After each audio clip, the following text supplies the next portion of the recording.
Well, I mean, obviously from their point of view, I mean, obviously from the boys' point of view, it was great to sign off as we did in the Leinster game, and the nature of that performance was dramatic and significant for that group, and I know for a fact that the Welsh. I met with Wayne Pivac this week from a catch up, and I know he informed me that everybody was watching it in the hotel pre the France game, and there was a lot of cheering from all regions, which was great. So that probably understands the togetherness of the regions when it comes to country, which is great. And you saw that obviously with their Six Nations win. So from that point of view, that's nice to know that even the boys that weren't in the group on a significant night, or the nature of the significant night, with the young players, really aiming up and getting a result. It was great to know that the boys that were watching it too.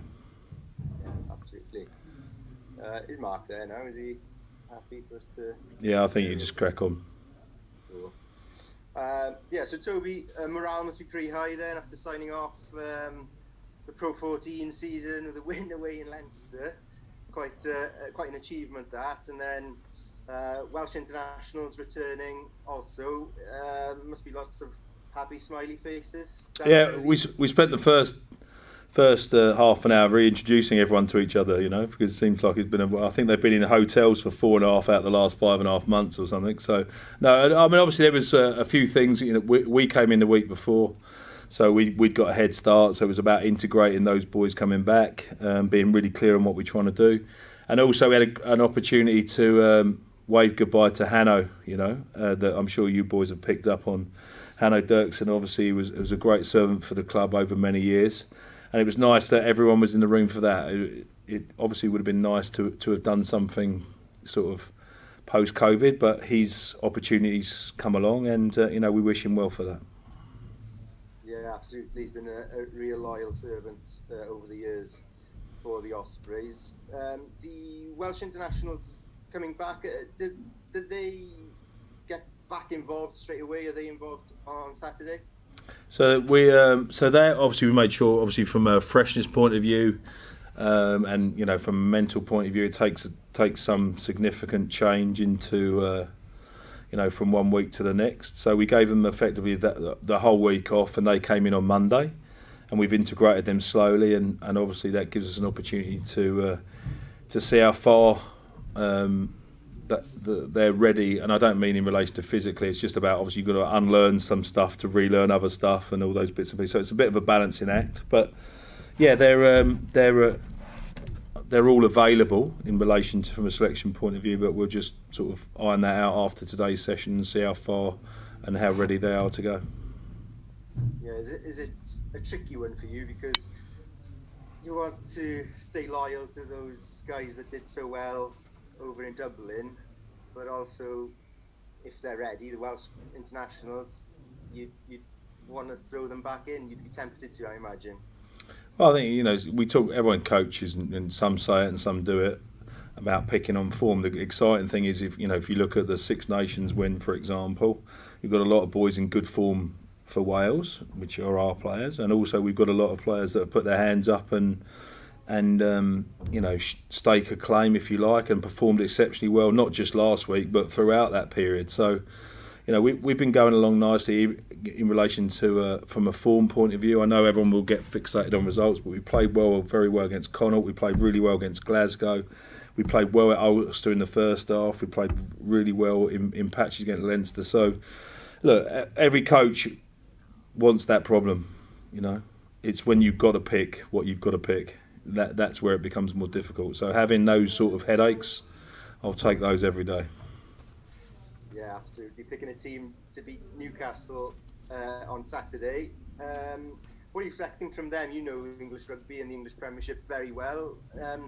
They were going along very well last month. They lost track a little bit, but what do you expect at Liberty on Saturday? I mean, I know people will get fixated on outcomes and results, and you say they're not going along very nicely, but if you look at the tightness of the games that they've been involved in, if you watch them, they're extremely competitive. They've had some international boys come back, Mark Wilson, Graham, etc. So they've got a little bit of reinforcements coming as well. So they'll have high energy, and without without an international, without relegation, they can afford to go for everything. So I think it's one of those things that I obviously know that. I know Dean Richards really well. I know that group really well. I know what Newcastle are. They're very robust and tough and competitive, and that manifests itself certainly at set piece and at the breakdown. So if we want to perform well, we need to be very respectful of those two areas. And the Challenge Cup as a competition,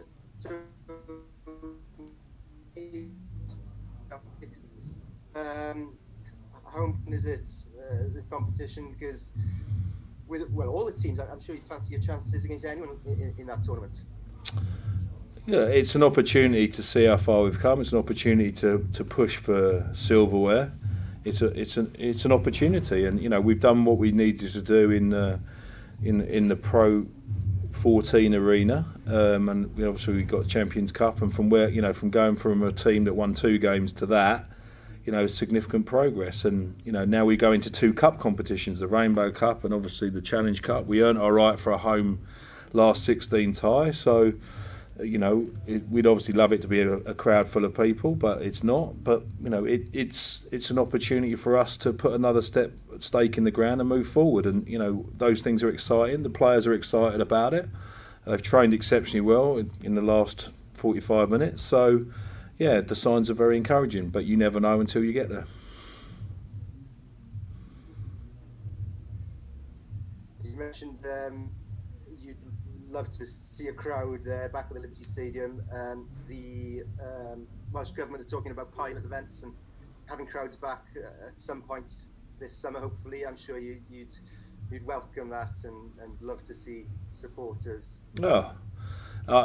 Massively so. I think that it would be refreshing for everybody. I think live sport is such a emotional thing, and I'd love the fans, and we've had a lot of positive feedback, obviously. I'd love the fans to be in a position where they can see their team and the effort their team and their players have put in live, and I think that's a great reward. I know the players would love to see that, and we've already talked about Hanno's departure, seeing some of his tries he scored in front of full crowds against the Scarlets. It just shows you how passionate the fans can be, and the sooner that not just rugby but football and all of the crowd participation element to it comes back, the better the experience for everybody. You've mentioned Hanno departing, obviously, but news today of Luke Morgan signing a new deal, Harry Morgan as well, Gareth Thomas. It's been a busy week for you off the field. Happy with the recruitment side of things and the fact that you're retaining players? Yeah, I think the fact that players want to play here and stay here is I suppose a reflection of what we're doing and where we're going. So players often vote with their feet, and the fact that players want to come here is probably the most significant change. They see it as somewhere where people get opportunity, people hopefully are prepared well and developed over time, and and we want to be competitive. So all ends of the spectrum really. We've those ones you mentioned. Obviously we've been working on a lot of these things for over a period of time, and the releasing of the information is part of it. We've secured a lot of our players, and you'll be hearing more about that over the coming days and weeks. And we've still got some recruitment to do, which is exciting because as we become more competitive, now we're in Champions Cup.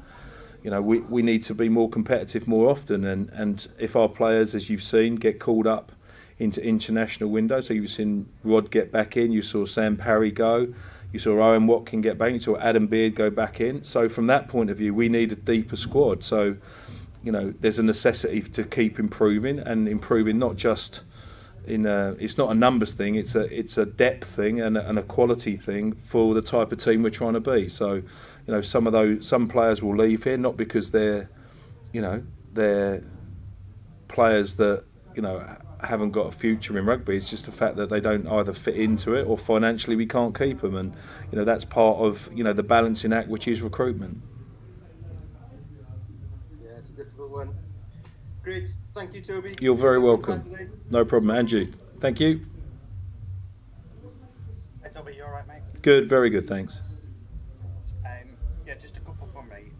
Obviously, you know, we've had the Six Nations win for Wales, and then we had all 4 regions win at the same time for the first time in a few years. You get a very eye-catching one against Leinster. Do you feel there's a bit more momentum around Welsh rugby now, given the last few weeks of results? Well, yeah, nothing supports what people are doing more than winning. You know, because it gives you self-belief and reinforcement, and you know, the momentum. You saw where Wales were strategically. Everyone was worried about the autumn internationals, and then they deliver a Six Nations. You know, ultimately they took it as an opportunity to blood some players. We've done exactly the same. If you think about it, we've had a look at it. We've ripped up the contract, or I suppose the status book, if you like, of older players or more senior players, and just gone, right, this is the game we want to play. Let's have a look at people playing, and people have delivered that. Then they've stayed in. So, you know, I think that's encouraging. I can't talk about the other regions, but you know, there's a lot of work in progress. Every coach will always tell you there's work in progress. But the fact that, as you say, 4 regions win, Wales win, it can only be a good thing, because it attracts greater interest into Wales. It attracts greater opportunities for, you know, for all sorts of commercial opportunities and TV. And if we get more money into the game, we can recruit better squads. So, you know, we all have an obligation to produce a type of rugby and a competitive nature of rugby to make Wales strong. And you know, that's we all have a collective responsibility to do that. And obviously, you touched slightly on it before. There must be real confidence in the camp now that you know the Ospreys have been performing well without the big stars who have been performing well for their country. So bringing them together must be a real confident collective there. Yeah, it's brilliant, and the nature of those international boys are, you know, they're very mindful. You know, they've said to me, you know, that well, we need to perform well ourselves. You know, so the fact that they are now conscious of, you know, there's not a complete reliance on them coming in and being the world beat. I think that's a massive step forward, because ultimately there's only so much emotion to go around week in and week out, you know, so you need other people to bring the energy and to bring the emotional drive, and if you care about the people you play with, you care about the organisation you play for, and you care about the team of people you represent, then as a result, you know, that emotion stays more of a constant. So, you know, that's how the whole organisation moves forward. I think they call that culture. I think culture. I think that's what they call it. Yeah. You know, with the way that your guys have been playing without the players who have been with the country, do you feel as though some of them have got to sort of earn the place back in the side and is not given because the player that's come in, well, them has performed so well?